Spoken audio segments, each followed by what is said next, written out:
Going over the trades on the day for Wednesday, March the 29th, 2023, fourth losing day in a row, exasperating price action.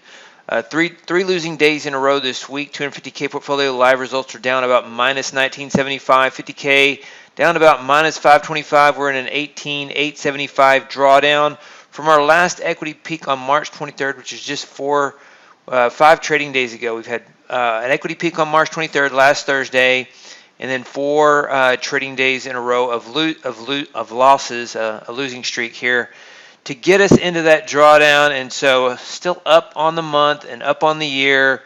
But let's go over the trades on the day and the price action. I'm going to show you where I think the Nasdaq is going to go next. First, so oftentimes the market repeats itself and has measured moves. And what you see happen on January was an interesting 2,200 point move in the Nasdaq that started right here. It was about 1 month to do this, and so another 2,200 point move from here.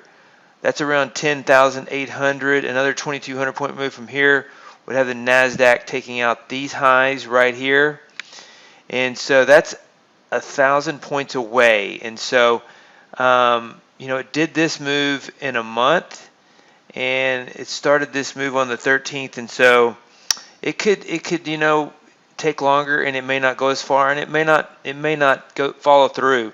And this doesn't mean I'm a bull. This just is a technical pattern that I noticed in the market, and the liquidity's there. The Fed is got stealth QE going, and so would not be surprised to see the market make this move into April. Maybe it takes as long as June. Maybe the market is bullish until April, sometime between April and June, and then potentially roll over again. The fundamentals are still bearish. We have PCE coming out, which is an inflation indicator, on Friday morning, and so it'll be interesting to see that.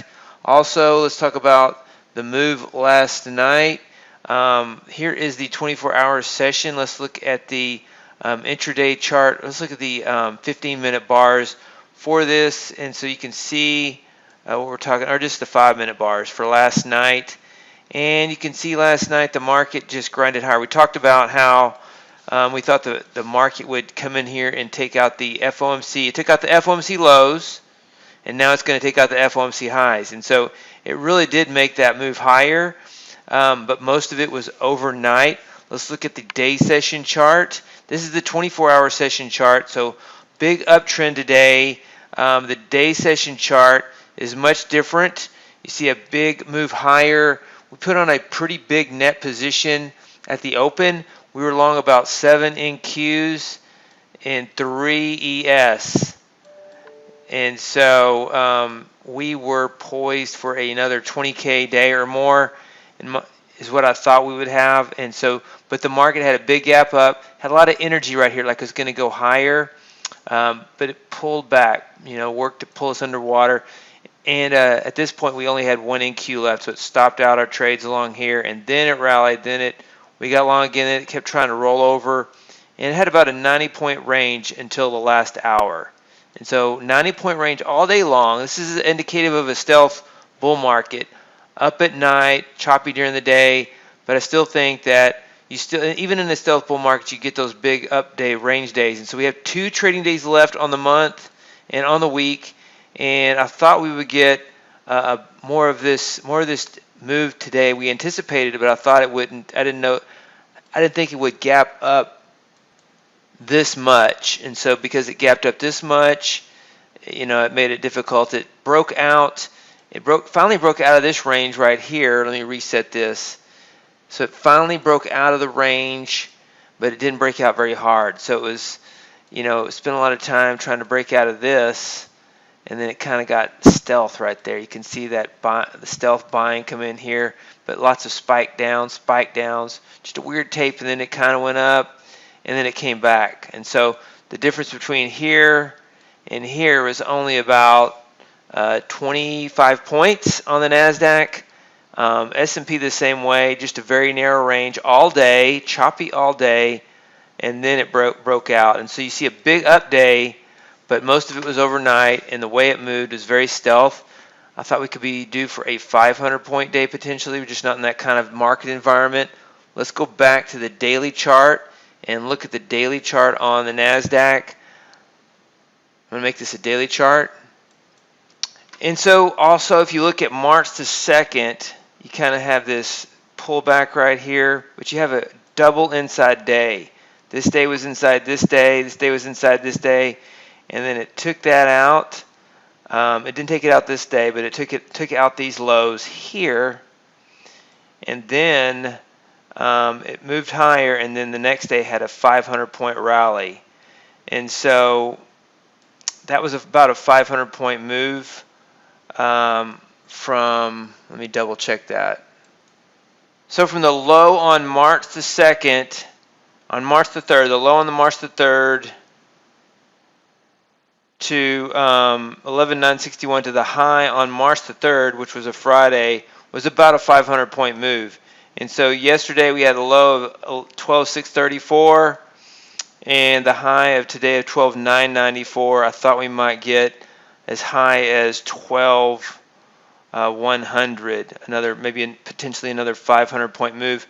But I do anticipate that you also have a double inside day right here, double inside day, and then one more move higher low, 4 days in a row or 5 days in a row, and then it takes out those lows. It takes out those FOMC lows here, and then it moves higher. It's very similar to this price action here. And so you see, I just point this out for a lot of reasons. And so for pattern recognition and strategy development, you see channel and breakout here, and then it comes in and takes out these lows once again, and then moves higher.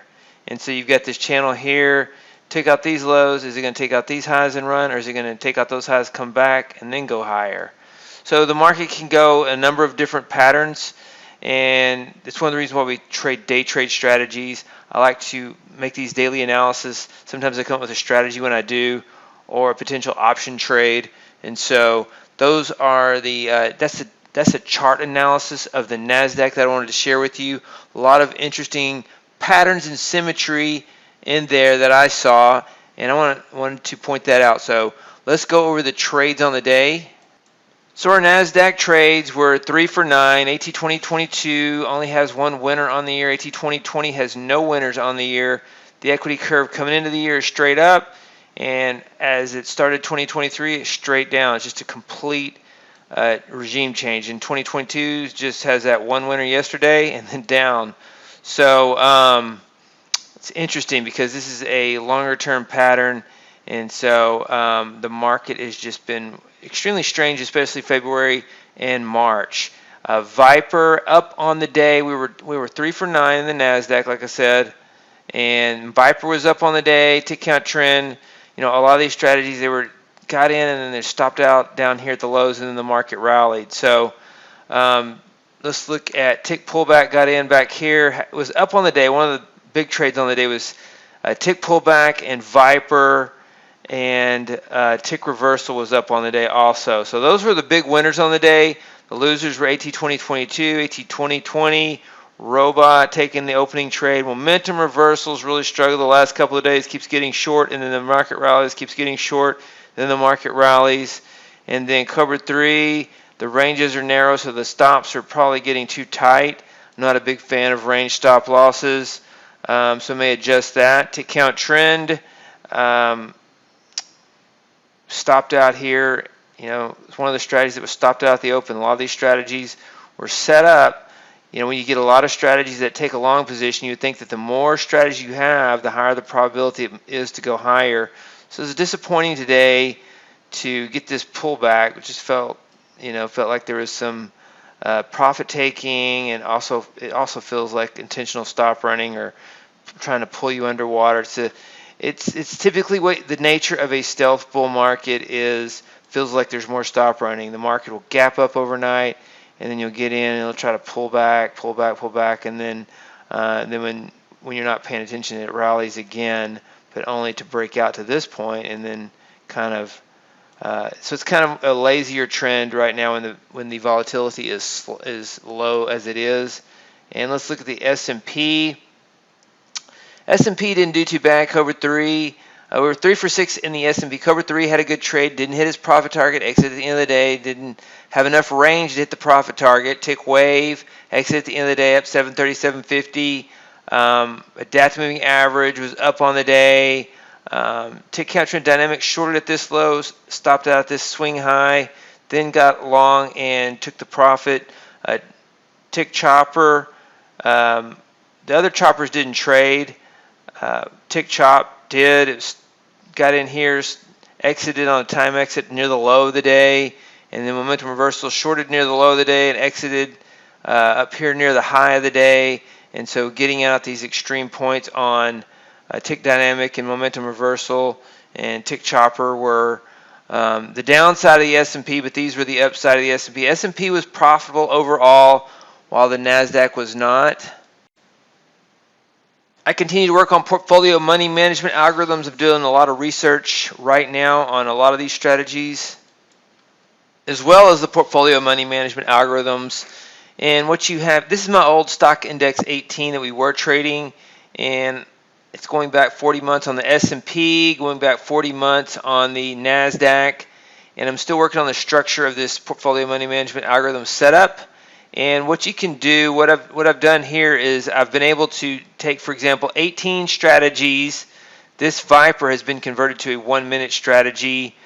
I wanted to convert all strategies to 1 minute, and so you see all these 1-minute strategies, and then the equity and market position are in this workspace right here, this workspace window. And so you see the equity curve down here for the stock index 18 that traded today on the Nasdaq, and this is the market position.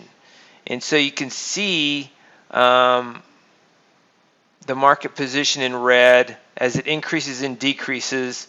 It was net long all day, net long or flat. It didn't take any short positions. And so I've written code to say if it gets long, then buy next bar at the market. Every time it enters a trade, it entered 2 contracts here on this bar, and so it entered 2 more here. So there's a 1 bar delay, and you can end up combining all the strategies on one chart and then trying to write an algorithm like that. And so that's one of the considerations. So it's a multi-signal algorithm that combines all of the strategies in one chart, and you can see the results of stock index 18. It's kind of gone flat lately, and the markets have just been flat lately as well. So we are trading stock index 23 though, and I want to upgrade this to trade on the stock index 23.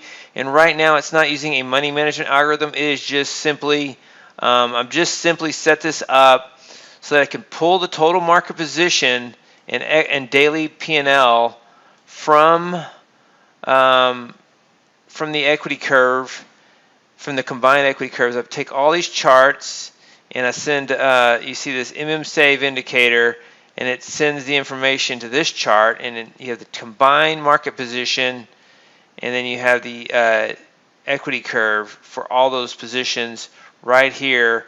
And then you just take trades in one chart based on all those. And then you could add code, like from the money management algorithms, you have information like the drawdown, the daily P&L, and so you could set it up to trade based on that. And right now it's not trading based on a money management algorithm, just from the combined equity curve. Market position changes, increasing and decreasing. And I got to double check that. So you have, for example, your net long here, and then see, it's not even accurate. So I still have to fix this so that it's more accurate. My positions are short here, and then it shows that it's long here when it should be short there. And then it goes to short and then to long when it should be short in here. So that is the latest update on the portfolio management algorithms, as well as the daily trading system results for March the 29th, 2023. 2 trading days left. Looking forward to the end of the month. We've had positive in the past when we've gone through losing streaks like this near the worst case drawdown. We come into the end of the week. It's been turned out to be positive historically. So past performance isn't indicative of future results, and so Once again, those are the results for Wednesday, March the 29th. Hey, David Bean here. Welcome to Capstone Trading Systems YouTube page. Be sure to subscribe to join our community of algorithmic traders. We are real money traders. We share our winning streaks, we share our losing streaks, as well as market updates, strategies, and coding tips.